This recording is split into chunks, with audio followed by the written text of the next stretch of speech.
在2019年过往的台独工作者署名过去台湾戒严时期的时阵，伊伫日本的伊克布库罗开一间餐厅，新定位做基地，秘密规划推翻威权政府。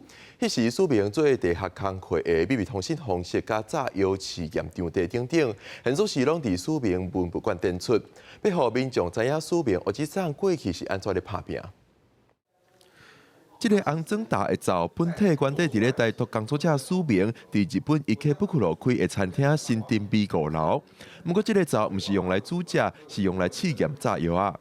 伊做诶灶搁一个门啊，地下若去吼，伊就甲因讲做炸药啊。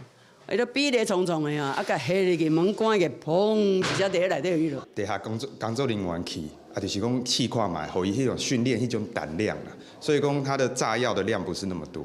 伫台湾戒严时期，署名伫体制外秘密行动，以新丁比做基地规划革命。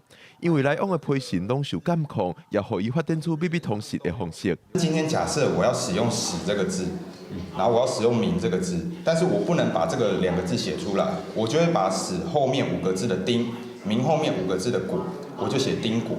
外界看到“丁谷”。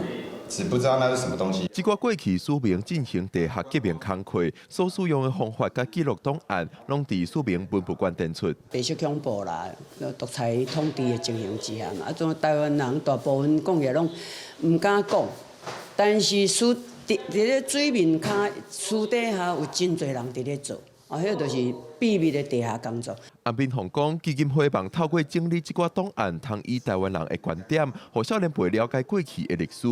未来音乐规划定期伫日本的新丁比举办导览，互民众更加了解迄段历史。